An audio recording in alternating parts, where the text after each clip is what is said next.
Welcome to MuggleCast, your weekly ride into the wizarding world. I'm Andrew. I'm Eric. Micah. And I'm Laura. On today's episode, we are discussing Chapter 20 of Order of the Phoenix, Hagrid's Tale.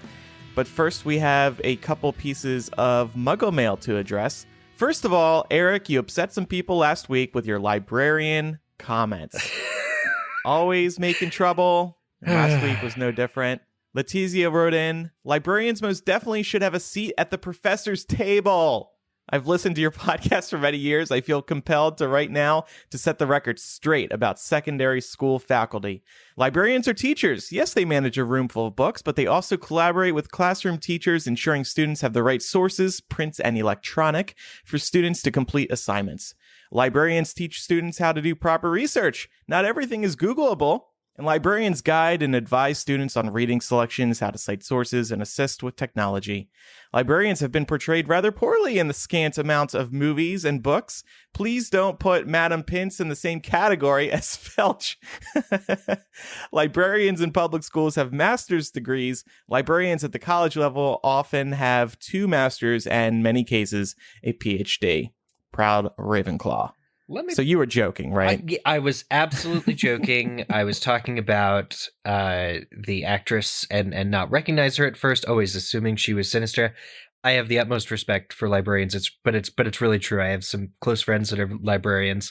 But I just think it's wildly inconsistent who gets to be at the Hogwarts High Table. And you see Hagrid up there before he's even a teacher. So there's a little bit of weird leeway there as far as who gets to be at the high table, which may have led to my confusion. But I just want to flat out apologize if anyone was offended by my comments. This is just a lighthearted email. We don't have to take it too seriously. Okay. I do think there's some weird favoritism that happens at Hogwarts. Mm-hmm. And it's a lot to get into, but it could be a really good bonus MuggleCast. So something for us to keep in mind. Totally agree with everything that's been said in this email. However, downplaying Argus Filch and his role, now are we going to get a bunch of emails from those who are responsible for the upkeep of schools and institutions? Yeah, custodians are people too. Yeah, exactly. They work extremely hard. They're not in their job because they couldn't. Yeah, I mean, they're the hardest working people in my high school. Guaranteed. Yeah. And they work long hours at night, all alone in the dark. It's kind of sad.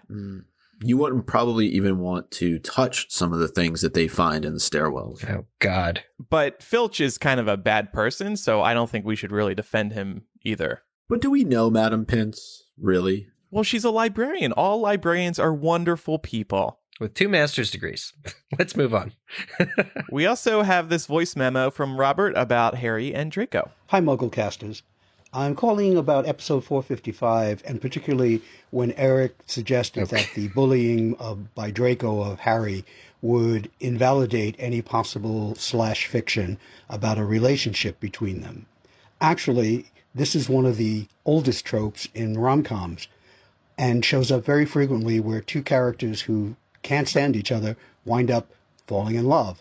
Most famously in a movie called The Shop Around the Corner, remade as You've Got Mail, and also the musical She Loves Me. And it just happens that there is currently a movie streaming on Hulu called The Thing About Harry, which is exactly this setup, where 2 guys who were in middle school together, one bullying the other, wind up in a relationship. Yeah, I went on a date with one of the co-stars of that movie, and it still hurts that he became a major star on Grey's Anatomy. But anyway, this is actually what happened to Laura and I once. In the early days, we hated each other, and then we fell in love. Yep. So it happens in the real world, too. And then there were certain other discoveries made that, interrupted that love. See 30 seconds ago when Andrew's talking about the guy from this movie. Also, Eric, I didn't realize you had such a rough week last week. I thought it was a great episode. Oh, I'm glad people are listening. That's all I hope for. Ever. Mike is calling it a great episode because Eric's getting attacked. He loves when Eric gets attacked. Genuinely, I love the feedback because it allows me to grow. And yeah, of course. I think Draco was just especially bad last week. That's all. we didn't talk about this more in the chapter by chapter discussion, but they do get along in Cursed Child and they work together to find their sons. And I think it signals that they were able to find some peace with each other. Yeah. Were they best friends suddenly? No, but there was some resolution there. Yeah, and definitely Draco's arc in Half-Blood Prince really helps him to turn the corner into being a more reasonable human being. Mm-hmm. I think also the fact that Narcissa saves Harry's life probably has something to do with it as well. Yeah, for sure. All right, so before we get into chapter by chapter, just want to mention that we are now halfway through the book. Eric noticed this. I can't believe we're halfway through already, actually. Yeah. This time is flying. Reading this again, has this changed how we feel about the book? At least for me, it's been a while since I read Order of the Phoenix. Same. For me, what the things that stick out most are just how many opportunities Dumbledore would have had to be prominent, and he's not taking them. Mm-hmm. Dumbledore's avoiding Harry as a general overstroke of the book, but it seems like every chapter we're asking the question, where's Dumbledore? Mm-hmm. So that definitely is sticking out a lot more.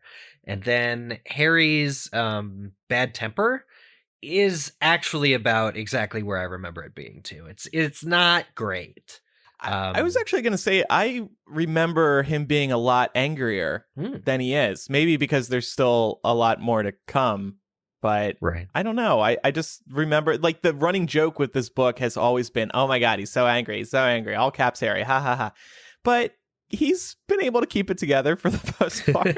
Yeah, and especially at this point in the book, angry is not how I would describe him. Mm-hmm. But he gets there. We all know what happens at the end. Yeah. For sure. I would say it's different reading it for the story, which obviously you do the first time that you read it versus reading it for analysis. Because there's a lot of things that we've talked about over the course of the first half of this book that wouldn't have even dawned on me probably the first time that I was sitting down and reading Order of the Phoenix. Yeah, for sure. Okay, well, onward. Let's go to chapter 20, Hagrid's Tale, and we'll start with our 7-word summary. Hagrid returns and fails or bails? Fails with an F. To Lord. What? I'm trying to think of what to do. All I heard was word. Reveal? Lies. Fails to reveal lies. There we go. I would have said everything. For the linchpin is fails. I don't know what he fails to do in this chapter. Keep quiet. The funny thing is, as every week, there's somebody in our MuggleCast patrons Facebook group who asks the fellow patrons to owl rate the OWL grades, our 7-word summary. What did it receive? Not yet. It just happened. But yeah, previous ones have gotten acceptable. I think there may have been an exceeds, but yeah, not sure. I say troll across level. The board. Yeah. Well, Hagrid is back. Everybody get excited. Woo! It was the only good thing that happened really at the end of the last chapter.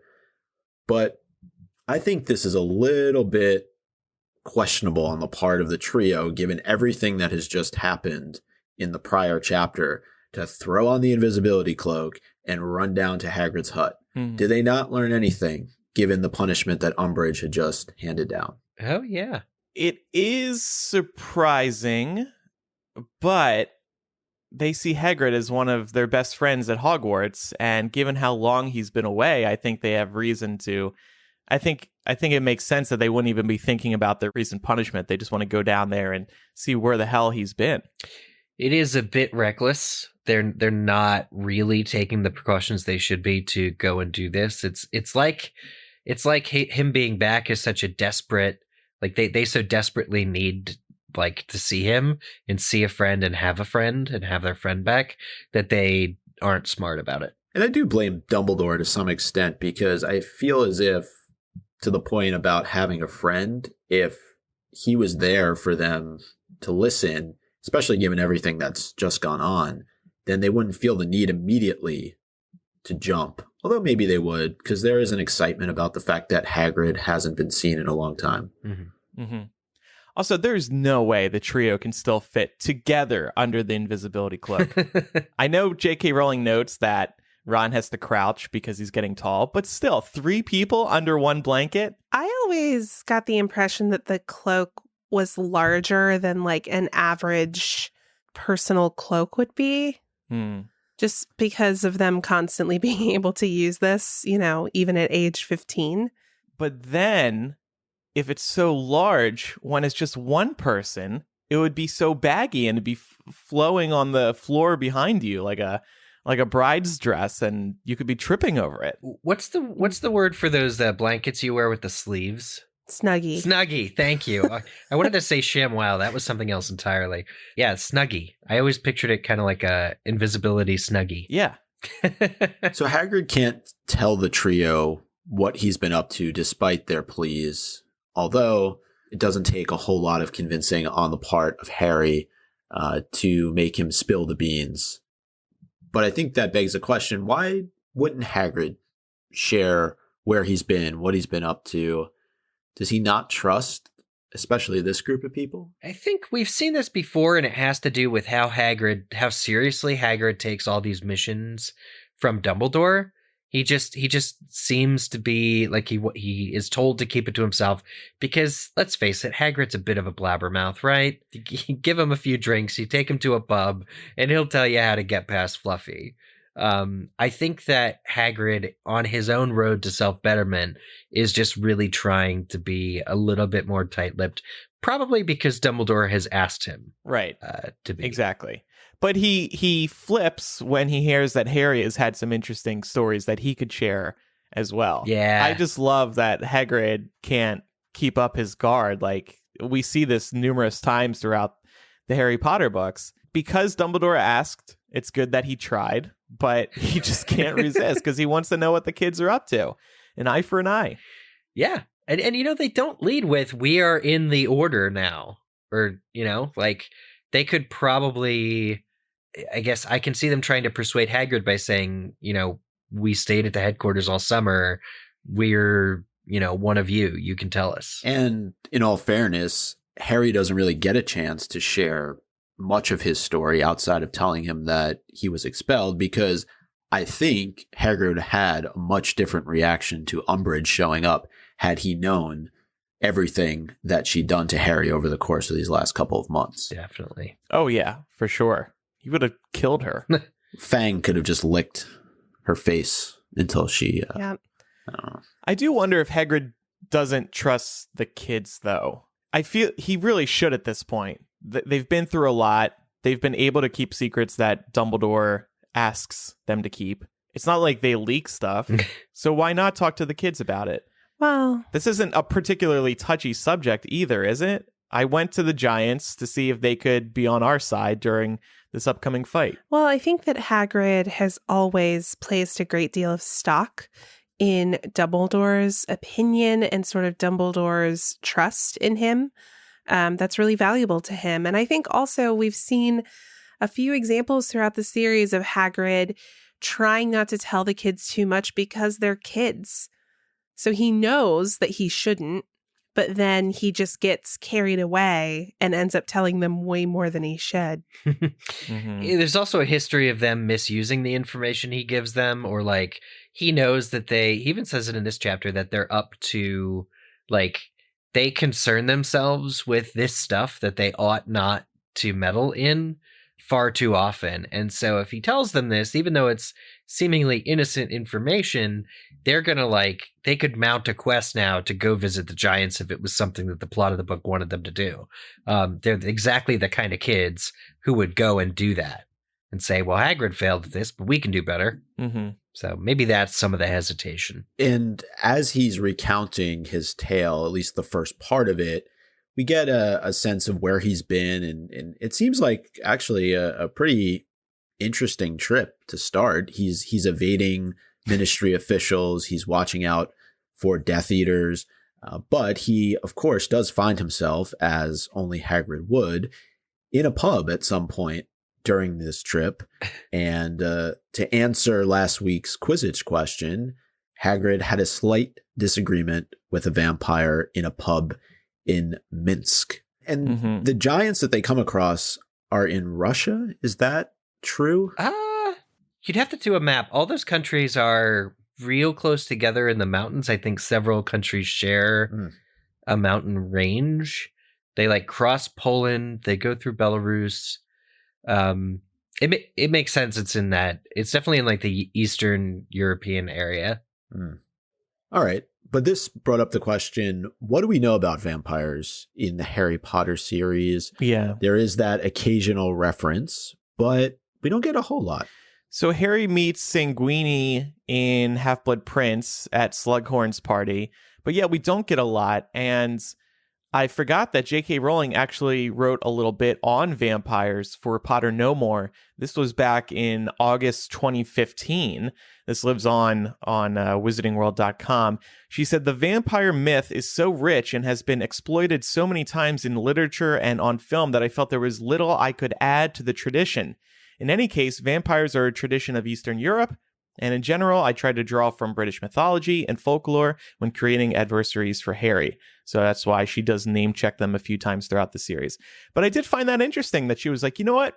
Everybody's done a good enough job with vampires. I don't need to add anything here. Right. It's kind of nice of her to just acknowledge they exist and to place them generally where we would expect them to be placed and then move on. But that Sanguini, we mentioned this on our recent chapter reread of that Slug Club chapter, but Sanguini seemed to be eyeing some of the female students quite hungrily, as I recall. And that makes me nervous. Hungry for what? The blood. For blood. And it's kind of funny that J.K. Rowling wrote that, vampire stuff, it's been done a lot. Meanwhile, Twilight comes up in popularity like a couple of years later, just blows people out of the water. Not necessarily because I guess the vampire angle was very important, but it was the romance that really made that. That was the immediate successor to Harry Potter, wasn't it? It was. Yeah, that's so funny. Did any of you buy into the Snape as a vampire theory, by the way? No. I didn't either. I kind of did. I definitely wanted to see it happen, but not for the least that in the last book he leaves like a bat. Doesn't he turn into a bat and escape? Well, he does fly away. Oh, okay. Yeah. Or at least in the movie he does.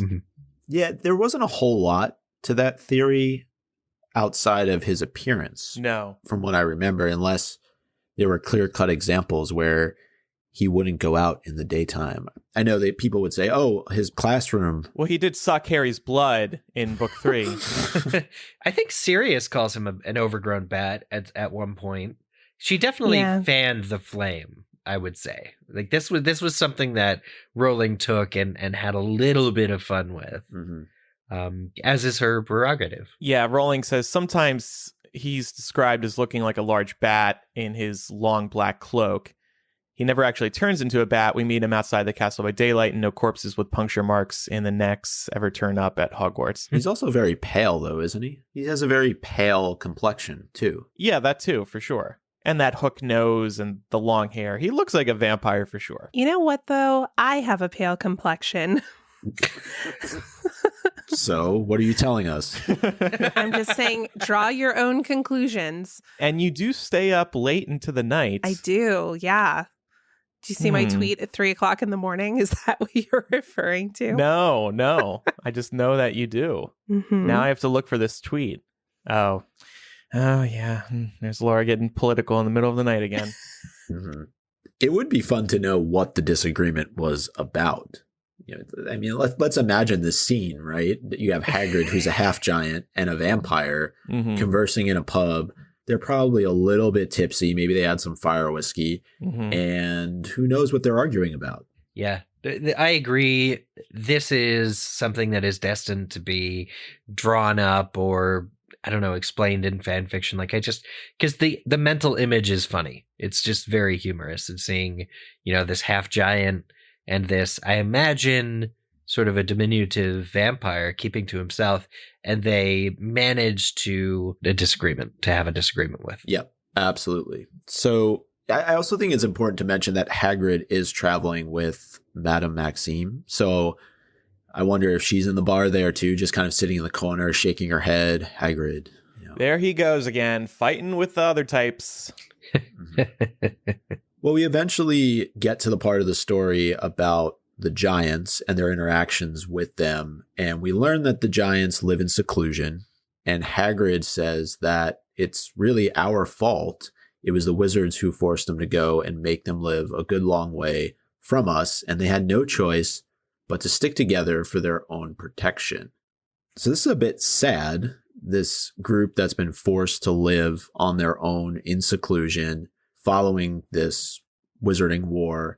And it seems like this probably has a bit to do with the Ministry. Yeah, because definitely. They forced them out of town during the first Wizarding War.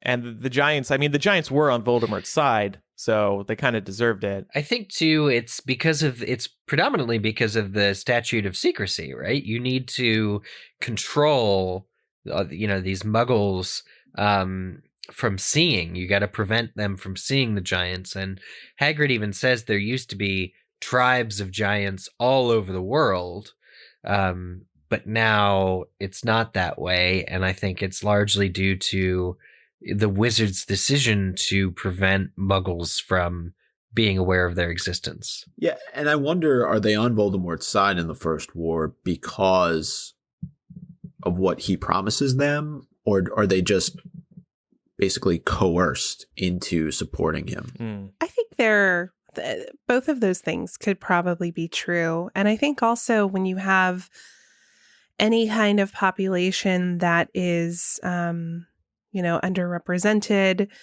and treated poorly, they'll tend to respond to whoever wants to give them something good, right? So like with the giants, they're looking at the wizards and they're like, we don't have any dog in this fight because y'all have treated us like crap the entire time. But then maybe Voldemort comes up and starts giving them really lavish gifts, or maybe he starts making promises to them, and really taking advantage of sort of their place in this society to make them feel like, they might get something special out of the arrangement. Right. Which they clearly don't. But, yeah. Well, maybe Voldemort promised he's going to clear their student loan debt. And they just fell in love with that idea. Clear their student loan debt through a tax on Ministry speculation? Maybe. Sure. That was a joke, of course, because there's no tuition at Hogwarts and presumably other wizarding schools. Oh. Remember J.K. Rowling said that once? Yep. And then everybody was like, how is this sustained? Joe's talking crazy. The normal way, though, right? Through taxes. We need to ask her if there's taxes in the wizarding world. That's a legitimate question, though. She'll probably be like, no. Well, it's post-scarcity because magic helps you duplicate, pretty much everything. Yeah, just make money. Is there a spell to make money? No, probably not. Otherwise, the Weasleys wouldn't be poor. Oh. Right. But could a giant go to Hogwarts? Probably not. No. Security nightmare and all that. Dumbledore would totally let a giant go. Dumbledore's relationship with the giants is a very interesting one. Dumbledore is a guy who knows a lot about a lot of stuff, but it is under his orders that both Olympe, Maxime, and Hagrid go and are told exactly what to do. Like, even though it's confirmed in Goblet of Fire, right, that Maxime has giant blood, does she say it's like a direct parent or like kind of a more distant thing? Do you remember? Well, I think Hagrid asks which of her parents it was, and she gets very offended. Oh, that's right. Yeah, and it's pretty telling.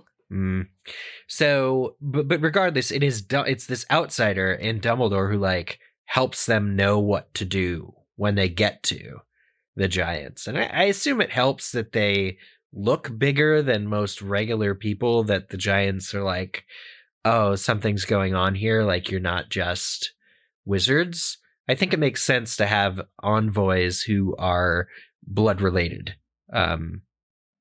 just to ease the tension a little bit. Yeah. Yeah, I think so. And we can talk a little bit more about that. But just going back to the point of communities being forced to live in seclusion. It just made me think about the Native American populations here in Northern America. We, in a lot of ways, have forced them out, and it's really sad.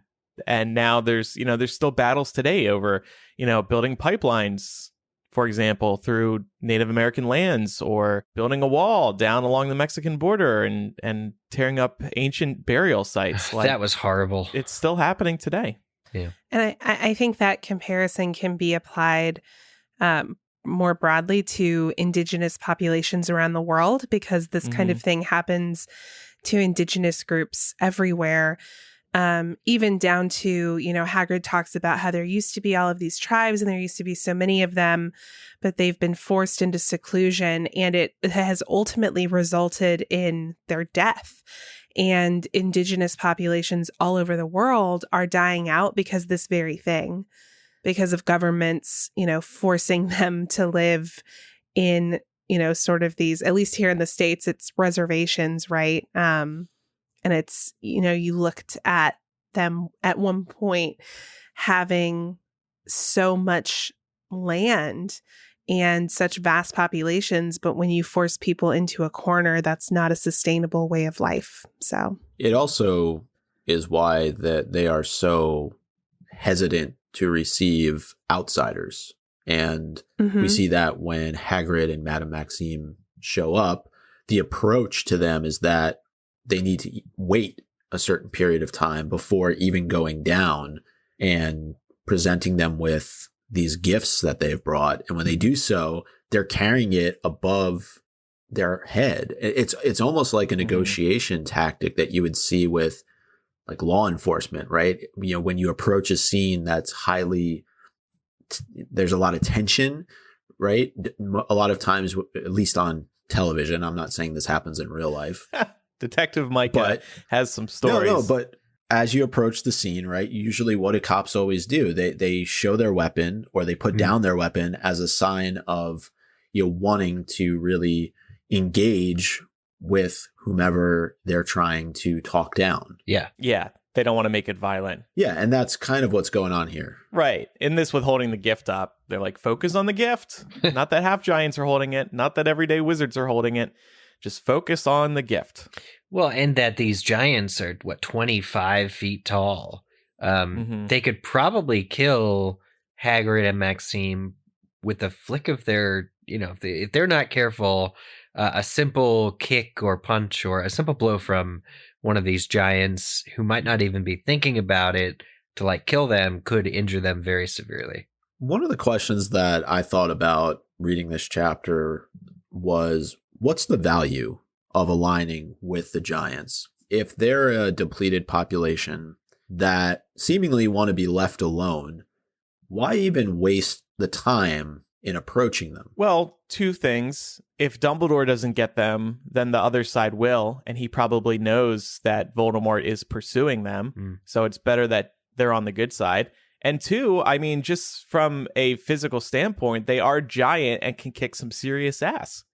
So they are good to have on your side. Yeah, I definitely think it is the part of the other side is doing it, so we have to, because the Death Eaters could if left alone, could really have, really swayed them. And we do see, I think, some giants in the end getting to Hogwarts. But the other thing that I think, as far as what was gained, Hagrid seems to really be content with just that some of the giants know Dumbledore's name and know that Dumbledore was an alternative. Knowing that there is an alternative out there, no matter how distant, by the time anybody gets to Hogwarts, Dumbledore has died by the time any of the giants get there. So I don't really know what the point is, but maybe it was just that they know there's an alternative to the Death Eater side of doing things, and because ultimately the Death Eater is siding with the Gurg, who is now murdering a lot of his own people. Do we think that the Death Eaters sort of propped up this new Gurg and encouraged him to kill Carcass and all of these other giants? Probably, because killing is what they are going to want them to do when in the war with the wizards. So they're probably going to back the most violent of them all. And if the Death Eaters caught wind of Dumbledore pursuing the Giants, then maybe they wanted to create some chaos within the group so that there was less of a chance that Dumbledore would be able to woo them. And if that's true, it worked.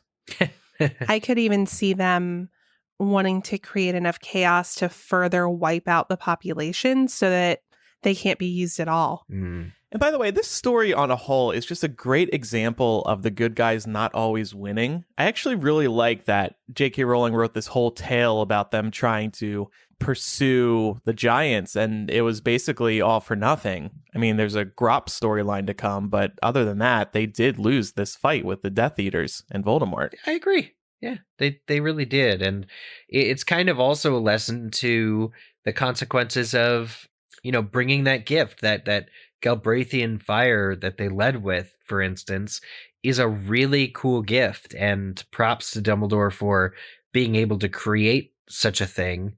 But interference from Death Eaters aside, just he who has that prized possession, people are going to seek it. It's kind of like the story of the unbeatable wand later on. It's like if you have the coolest gift, people are going to covet that and they're going to want that. And that's just human, or in this case, giant nature, I think. Mm-hmm. That would win me over. Right? Some everlasting fire. Yeah. You know what people love in vacation rentals, particularly out west? Fire pits.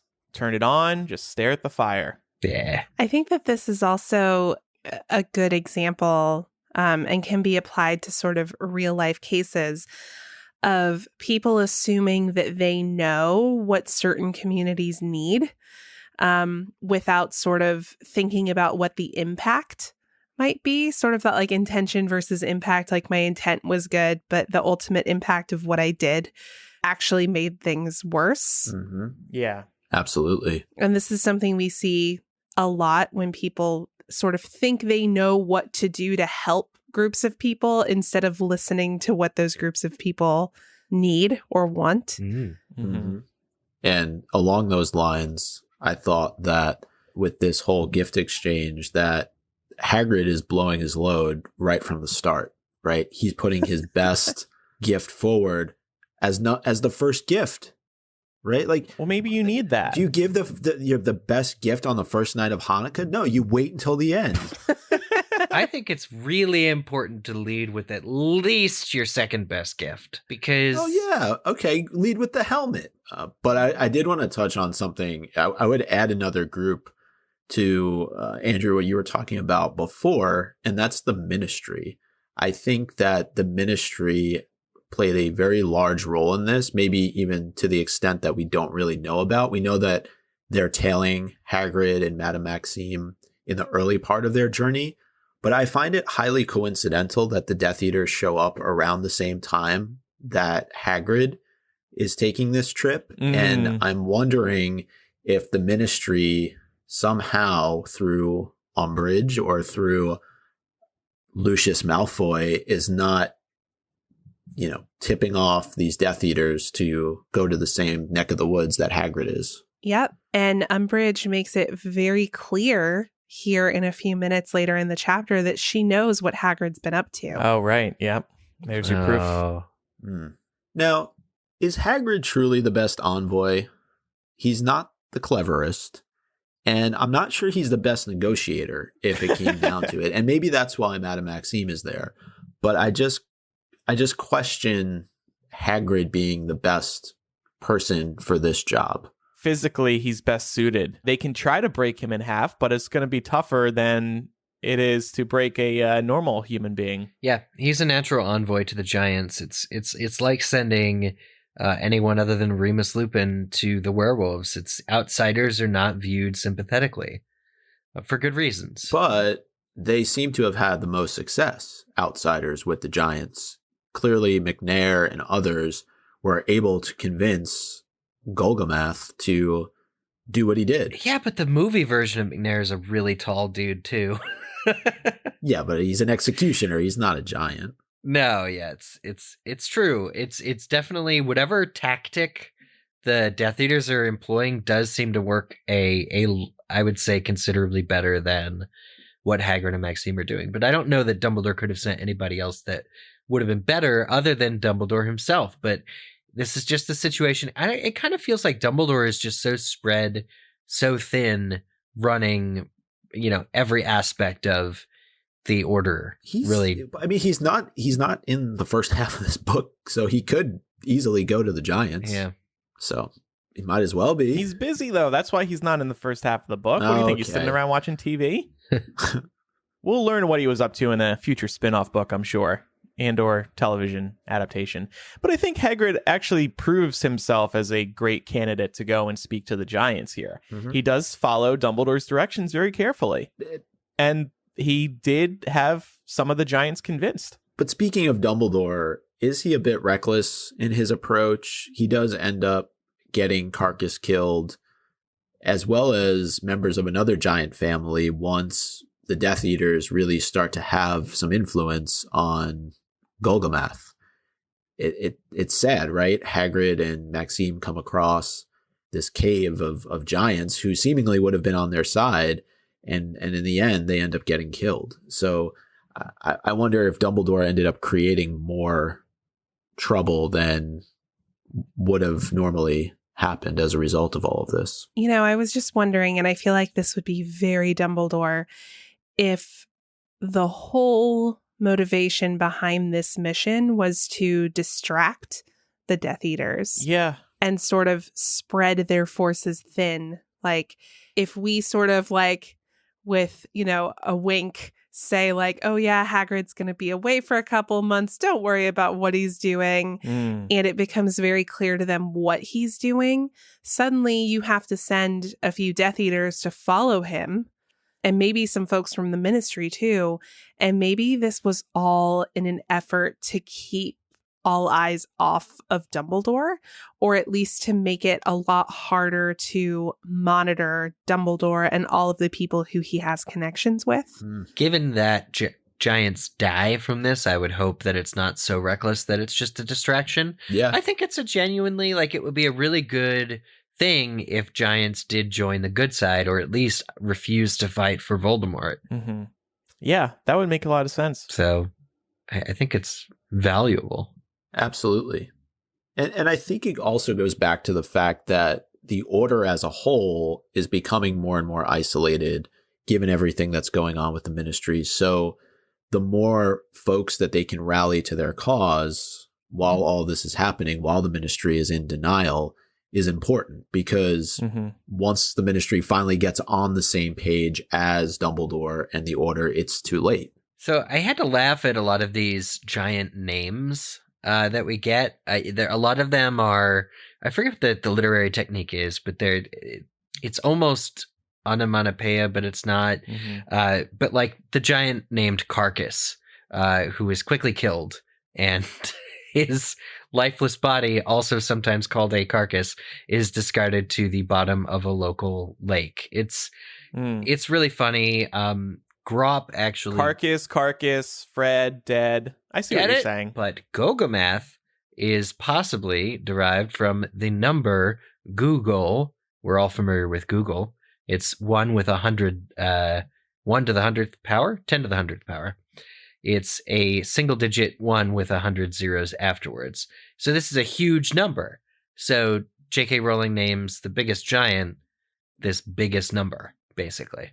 It's just fun little linguistic joking that J.K. Rowling's doing here. There's a bit in here about the actual battles between these giants, and I got to imagine that makes a lot of noise when these giants are fighting each other, which makes sense that they're up in the mountains, because imagine you're on vacation, you're up in the cabin in the mountains of, I did look up, it is supposedly in Russia, but let's imagine you're there on vacation. Maybe, Sarah Palin's just across the way, and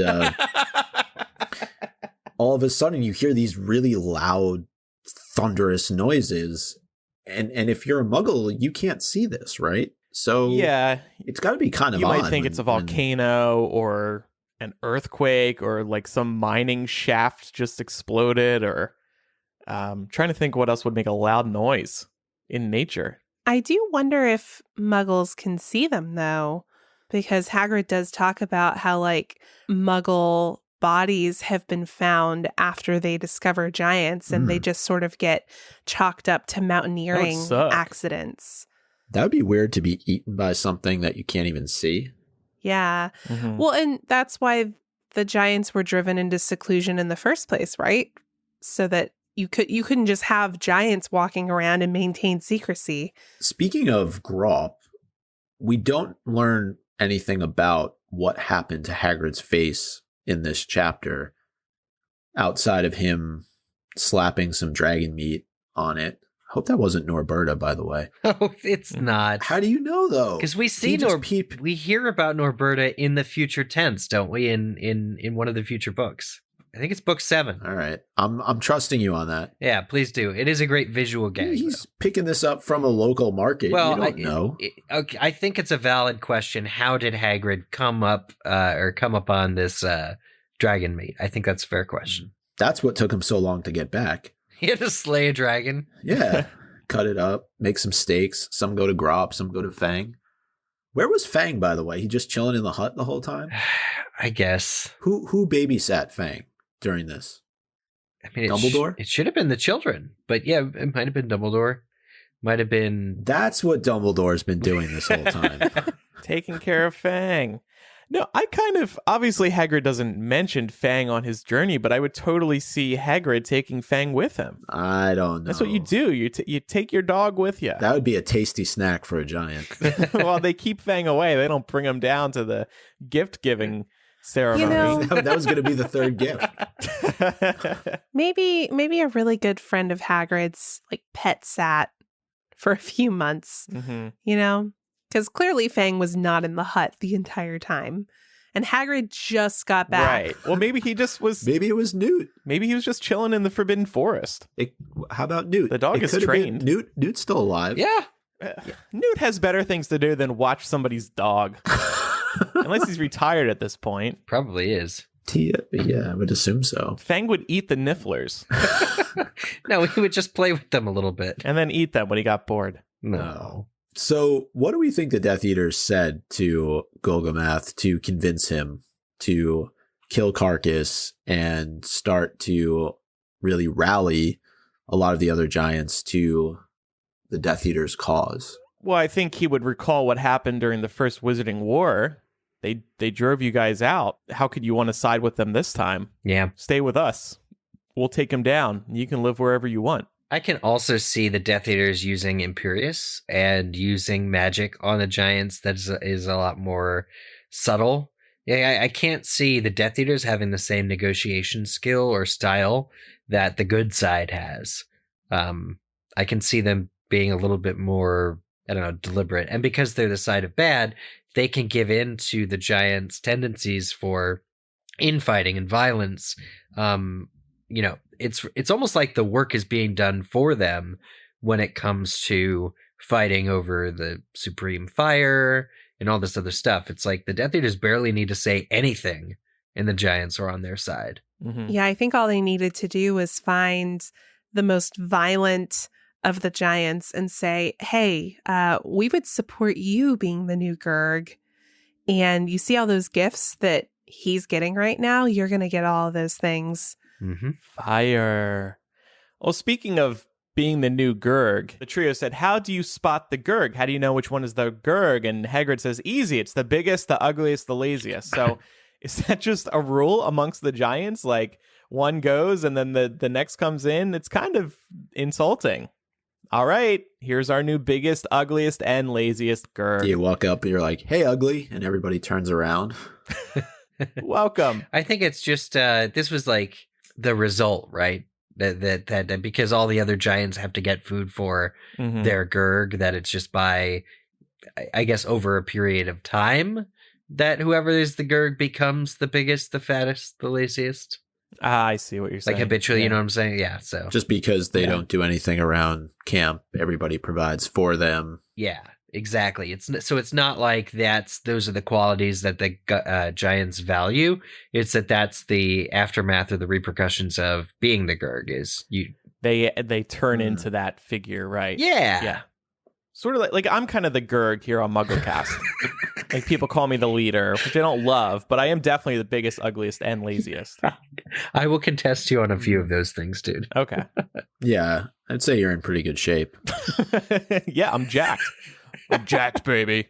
You're more like, you watch Game of Thrones? Sort of. You remember 1-1? Nope. No. Well, he was the giant that ended up siding with Jon Snow. Did you say Wan? That's Ron from Harry Potter, dude. 1-1. 1-1. Close enough. Yeah, I guess. Oh, I see. Did you look him up? Yeah, he definitely looks like me. Well, from a badass standpoint, was what I'm trying to say. Got it. Yeah. Thank you. Mm-hmm. The question that I had about Hagrid returning, we know that the events of the chapter, the meeting is interrupted and Harry can't tell his story because Umbridge comes, but I initially had a lot of questions about, again, where's Dumbledore? Wouldn't Hagrid have reported directly to Dumbledore? There shouldn't have been an opportunity where the kids can go visit him and Umbridge can go visit him and all these people can go without him speaking to Dumbledore and doing a debrief.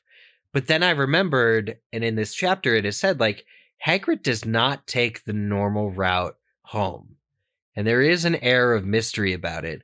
We know that it's because he brought his brother back to the Forbidden Forest, that the normal route of travel, and, he would have been back months ago otherwise, he basically disobeyed Dumbledore's orders. Hagrid's been up to something sneaky, and so that, I guess, essentially is why I'm going to let Dumbledore off the hook. That's why they haven't debriefed yet, is because Hagrid took the long way home of his own volition, and that is not the plan. Yeah, I would think that Hagrid's first stop would be to Dumbledore.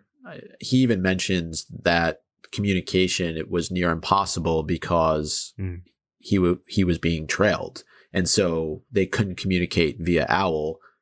There's probably other ways that they could do it, but yeah, but let Hagrid, get a good night's sleep in his own bed before he walks up to the castle and talks with Dumbledore. Or that's probably not even a safe place for them to have that conversation. Right. They probably need to do it somewhere in the forest. Well, Dumbledore should come to him, though.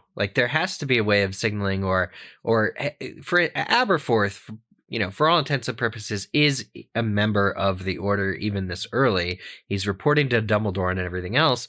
Dumbledore could have said, go to the Hogshead and let the barman know that you're there, and I will be down in a minute. They really could have planned a better debrief well before Umbridge's prying eyes and ears came into play at all. Mm-hmm. What about the Patronus? Don't they communicate that way? They do later, but I don't think Hagrid could conjure one. But doesn't he? Well, I don't know. Maybe I'm misremembering. But don't they communicate that way in Goblet of Fire? I wonder. When they find Barty Crouch Sr.'s body, doesn't Hagrid send a Patronus to Dumbledore, or is it the other way around? It may have been the other way around. J.K. Rowling said Hagrid couldn't produce a Patronus because it's a very difficult spell. Yeah. I mean, we're watching them. So he can only receive one? Well, yeah, anybody could receive one. Yeah. That's not cool. I'm in defense of Hagrid. We're watching them struggle to conjure them in Dumbledore's army. And these are wizards with 2 or more years more experience than Hagrid ever got at school. Mm-hmm. And Hagrid's wand is snapped in half too. I mean, we know his umbrella basically works, but I think something about the Patronus charm, for how it's lauded and appraised, means that Hagrid can't do it. Ashley, who's listening live on Patreon, says maybe Professor Grubbly Plank, Puppy Sat Fang. I believe that. Didn't think about that. Yeah. All right, let's talk Umbridge. Yeah, so Umbridge arrives. She does. Unexpectedly.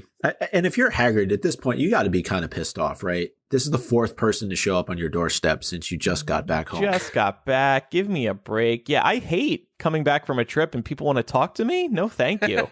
Especially for how long he's been away and what he went through. I need at least a night to recuperate. Exactly. And she does note the fact that there were footsteps, which we talked about earlier, leading up to the cabin, but none going back to the castle. Yeah, I mean, it was terribly obvious that somebody else was just there. Not just the footprints, but the voices as well. this should have been a moment. I'm actually surprised this didn't happen, where Umbridge exposes, utters some spell, and the invisibility cloak comes up. Maybe she does a wind spell to blow cloaks around. Because she must know that an invisibility cloak exists. And this should have been a moment where Umbridge catches the trio and the invisibility cloak gets confiscated, because it's so clear that somebody else is in that hut. Yeah, I don't think she's a very gifted witch. So I'm not sure that she would have been able to do anything to expose them. Yeah. All we see her do in this book is be on a power trip, and she just uses her authority to implement punishments and things like that. But I don't think we ever really see her do anything particularly impressive. Yeah. With her magical abilities. And maybe also not gifted in a way that would make her actually think that somebody was hiding under a cloak or some other form of magical invisibility. Right. I mean, it's tense because she still searches nearly every square inch of the place and comes within a couple inches. Harry even has to suck in his whatever gut he has as a 15-year-old so that she doesn't bump into them. Yeah. Yeah. But given the evidence, it is pretty definitive that there's somebody down there. I mean, really, the footprints are the smoking gun. So I'm surprised. Trying to think, if I were Umbridge, would I stick my hand out and run around, do the unexpected? Because she does seem to be doing a more methodical search. And if they had needed to, the trio under the invisibility cloak could, walk to the other side of the room when she's over in one corner. Or just sit there until the people who are hiding revealed themselves. Then she wouldn't have to do any magic. She'd just have to be stubborn. Oh, yeah. So I was wondering, have there been times where Harry's been caught? And next book, obviously, Draco catches him and on the train, and that's a really tense scene. But then, Eric, you also found a couple areas where Dumbledore is aware that Harry is using the cloak. But I think the first time that a bad guy actually catches Harry is in the next book, right? Yeah, unless you count Mrs. Norris, I think Draco would be the first one to catch him. But what Dumbledore is doing, I seem to recall, correct me if I'm wrong, or if you guys remember this, please let me back me up. But what I think Rowling actually said that Dumbledore, the reason that it appears as though Dumbledore can see Harry when he's under the cloak, or Dumbledore becomes aware of Harry's presence, is because he is non-verbally casting the Hominem Revelio spell that we see a little later on, I think, at Deathly Hallows, and that is indicating to Dumbledore, at least, that there's a human in the room, and that spell is penetrating the cloak. Right. And when he does know that Harry is under the cloak in Chamber of Secrets, he glances their way. J.K. Rowling doesn't write that, Dumbledore stared right at Harry. He had been revealed. But Dumbledore does look that way, and that seems to suggest that the spell Hominem Revelio is alerting him to a human presence in a certain direction, perhaps. Yeah, it's like lighting him up. At least in the movie, in that same scene, Lucius Malfoy reaches out and tries to grasp the invisibility cloak. So I wonder, is that more just because he thinks somebody is there versus knowing that somebody is present? Because it's almost a similar type of scene to Chamber of Secrets when Umbridge shows up and tries to catch the trio. Yeah. But I don't think Lucius was doing what Dumbledore was doing. I think, at least in the movie, it was just to create a tense moment. Oh my God, he's about to be caught. And I still think that it's very impressive that Dumbledore can do this with respect to Harry's invisibility cloak, because it is one of the Deathly Hallows. It's not your average invisibility cloak that Dumbledore can detect somebody under or see through, if in fact he's able to do that. So, and there's also this point in here about, in book 1, Dumbledore knows that Harry has been visiting the mirror, even though he's been diligent about wearing the cloak. Yeah. Dumbledore says, quote, "I have other ways of making myself invisible." Yeah. Creepy. I've always enjoyed that line from Rowling, being that it appears in book 1, because you're like, oh, the wide wizarding world. There's so many exciting things we've yet to discover. Mm-hmm. And I'm glad that at least in this book, in book 5, she introduces the disillusionment charm and kind of how that feels, which is another way of making oneself invisible. Mm-hmm. So I'm kind of glad that that thread gets kind of a little bit of a follow-up. Yeah. So all in all, I actually kind of wish that Umbridge caught them in Hagrid's hut. I think they deserved it for the reasons we've brought up throughout the episode. Mhm. And then, of course, it's just so obvious that somebody else is there. Like, cover your footsteps or sneak out the back. I don't know. Something. Yeah, I think this also creates a ripple effect for Hagrid and for the trio down the road, because it immediately creates a situation where Umbridge doesn't trust Hagrid. And I think we see further educational decrees that are a result of what they are doing right now. Yeah, I think so too. And did we want to talk about just how obvious Hagrid's lies are? Because unfortunately, being put on the spot, I think it's clear to anybody who, doubted whether or not Hagrid was telling the truth that it's clear that he's definitely not. Well, I think the only thing that really could be a legitimate situation is the teacup and the fact that Fang knocked it over. That's believable in my opinion. But the talking and the footprints, he can't really explain away. And the fact that he says that he's been away for his health. Mm-hmm. As he holds a dragon's. Maybe that's believable. I wonder if he had that prepared or he needed to come up with that on the fly. Because he also should have been warned that somebody was back at the school who was going to be cracking down. He can't really talk with anybody while he's on the move because that would present a risk. But Dumbledore should have warned him, I think, right before he got there. Or Dumbledore should have been the one rushing down to see Hagrid as soon as he got back. Yeah, I agree. He's there. He's just invisible. He's watching the whole thing. Kelly over on our listening live feed does remind us that Mad-Eye Moody, or rather Barty Crouch as Mad-Eye, could see under the cloak as well. Oh, yeah. I do wonder here, Umbridge turning up so quickly. This makes me think that Filch, somebody who is constantly paying attention to what's happening at the school, probably saw footprints in the snow and went and roused Umbridge, which would explain why Umbridge got there before, say, Dumbledore did. Because I don't think Filch would go to Dumbledore. No, that's... Yeah. That's an interesting point. Yeah. And we know that he's been working on something very special for his return to care of magical creatures. Hermione is definitely not about it and is cautioning him. She's trying to caution him and to tell him, look, you mess up, you're going to be out of here real quick. And maybe this is one of the reasons that this scene exists in the first place. So Hermione can become stressed out about Hagrid's lessons, because this is the first of a few times where she tries to control Hagrid's lessons in fear of him being suspended by Umbridge. Mm-hmm. Absolutely. And this is also a really convenient point to drop another clue about Thestrals. Yeah. Hagrid says he's been bringing him on for years and that he thinks he has the only domestic herd in Britain. We get to see them, so to speak, on Hagrid's Magical Creatures Motorbike Adventure at Universal Orlando Oh my Resort. God, does that mean we've seen people die? Well, I mean, you see where they're supposed to be, but you don't actually see Oh, them. that's Yeah. cool. Yeah. The voiceover from Robbie Coltrane's like, don't mind the Thestrals. Yeah. It's Yeah, they're at the beginning of the ride.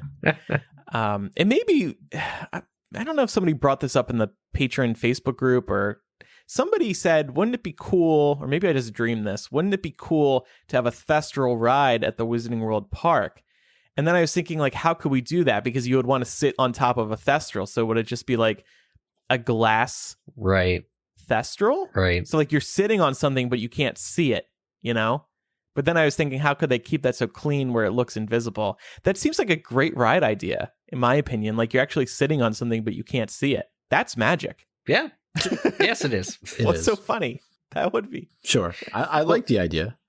It would be a cool ride, especially when they go out over the Thames. Yeah. Oh, yeah. In Order of the Phoenix? Well, it reminds me so much of Flights of Passage, though, in Avatar Land, where the beast is breathing underneath your legs. It's awesome.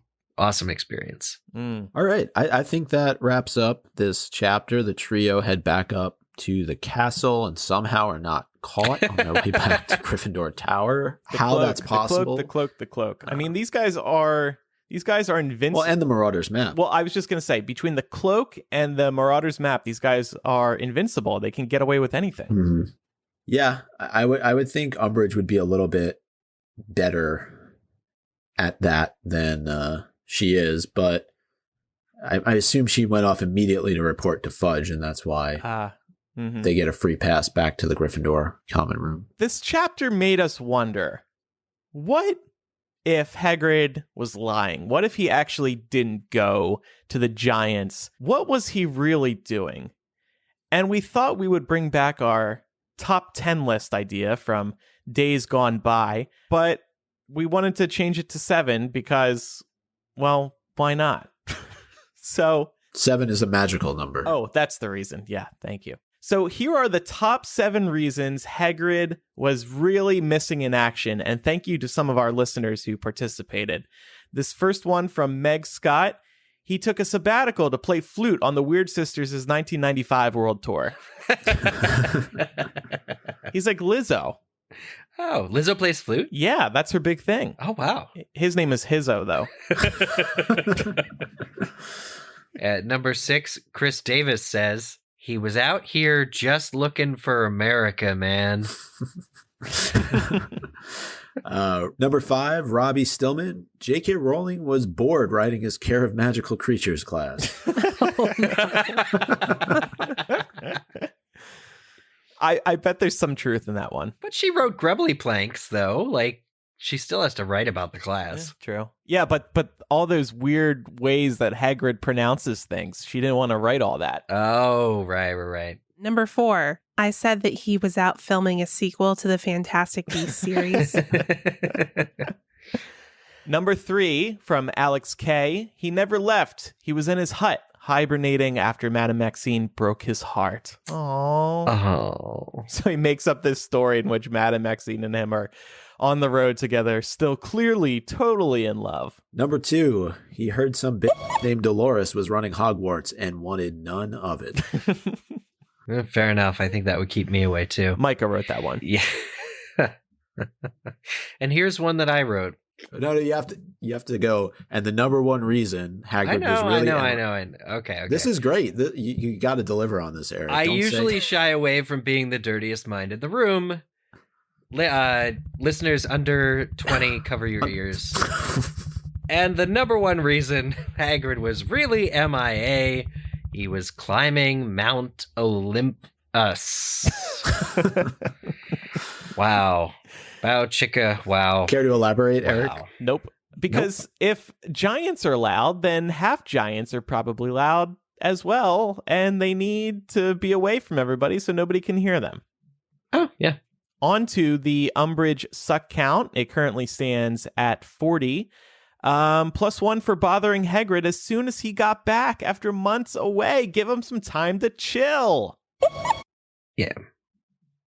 Next one, questioning why footsteps would be leading to Hagrid's door. Like, he can have friends, all right? Just let him live. It's okay, he has visitors. So what? And the third one was, she didn't let Fang, who's clearly a good boy, lick her face. She wouldn't accept the kisses. I am with Umbridge on that one. I do not like dogs licking faces. You own a dog. So? You don't let Brooklyn lick your face? No, and he doesn't, thank gosh. It's because he's small, right? Maybe. Mm-hmm. All right, and we do have some threads to connect, some really fun ones that really throw back to the Buckbeak storyline in Prisoner of Azkaban. We can start with McNair's resurgence in this chapter. He was the one who is set to execute Buckbeak in Prisoner of Azkaban. And we learn that he is on the Death Eater's giant recruitment force in Order of the Phoenix, and Hagrid recognizes him in the mountains. Then I also thought it was pretty cute that Hagrid was so surprised that Hermione would act like they would ever do anything dangerous in care of magical creatures, given what happens with Buckbeak in Prisoner of Azkaban. He's sort of very taken aback that she suggests they would do anything dangerous in class. It's very Hagrid. And then also in Prisoner of Azkaban, Hermione is the one who puts together Hagrid's whole defense with the Ministry regarding Buckbeak. Oh. And now she's vowing to write Hagrid's lesson plans for him and to do anything that it takes to stop Umbridge from firing him. Poor Hermione, doing all this for Hagrid. I She doesn't get know. any appreciation for it. This always happens to women too. It's like, let's just... Nobody recognizes all y'all do. Yep, it's true. And with all this, it makes me want to look up when we were talking before about Fang. Like, does Fang take a similar approach to Fudge? It would probably be Chamber of Secrets, right? Not Prisoner of Azkaban, trying to lick his face or do something Ooh, along that's those a lines. good question. Yeah, not that I can recall. Maybe it's all the cats on her. Oh yeah, no, that's just the cats are on the plates. I'm like, why is Fang so interested in Dolores?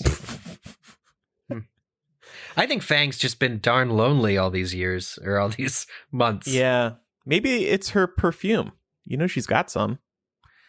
Time for MVP of the week. I'm going to give it to Hagrid for risking his life at Dumbledore's request. I gave it to Hermione because she asks Hagrid if he had new information about his mother. Very astute.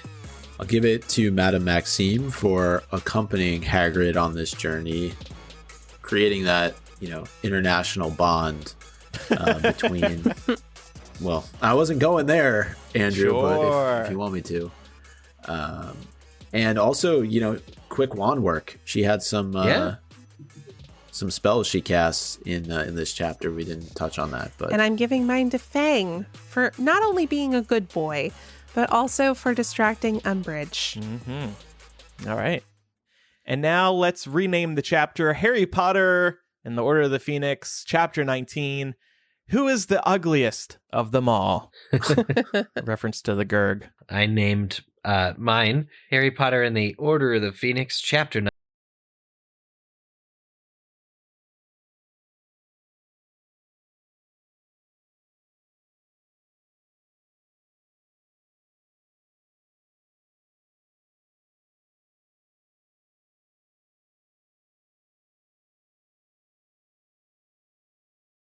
The chapter title ever. yeah. Also, I watch you when you are sleeping. It's Yeah. Yeah. Just like they do to the Giants. yeah, that's true. I think Rowling was on a Bengals kick when she wrote this chapter. All right. Harry Potter and the Order of the Phoenix, Chapter 19, a giant waste of time. True. That's my favorite this week. And I went with Harry Potter and the Order of the Phoenix, Chapter 19, Tall Tales. Like he's lying? I think it's like a bit of a double entendre. Like, Double meaning. they met with giants. Right, they're big. Met with giants, and Hagrid's trying to tell lies. Right. Oh, and the Death Eaters are tailing them. Yep. So Hagrid's tail could refer to the Death Eaters as well. And alliteration. Wow, I just love these chapter titles this week. So much good stuff. If you have any feedback about today's discussion, send it on in. Or if you have a question about Chapter 20, MuggleCast@gmail.com is where you can reach us. You can also send us a voice memo. Just please remember to keep it about a minute long and record in a quiet place. Just use the voice memo app that's built into your phone and then email it to that same address. We also have the contact form on our website, MuggleCast.com. You can just click contact at the top. It's time for Quizzage. Last week's question, where does Hagrid have a disagreement with the vampire? The correct answer was, of course, a pub in Minsk, which is in Belarus. The correct answers were submitted by Lacey, Tara, Meg Scott, Sarah, Count Ravioli, Caleb, Nikki, Jason, Hallow Wolf, Stacy, Michael Nutt, Eric, and Aurelie. Congratulations to everyone who submitted. Next week's question, who does Neville Longbottom say he saw die that allows him to see the Thestrals? All right. Well, thank you, everybody, for listening to today's episode. We would love your support over at patreon.com/MuggleCast. If you enjoy what we do, we're glad to hear that. And it's because of support from listeners like you. So just head to patreon.com/MuggleCast, pledge today, and you will get instant access to years of benefits, including many installments of bonus MuggleCast. And if you pledge at that Dumbledore's Army level or higher, you will be eligible for this year's physical gift. I think that does it for this week's episode. Thanks, everybody, for listening. I'm Andrew. I'm Eric. Micah. And I'm Laura. Bye, everybody. Bye. Bye. Bye.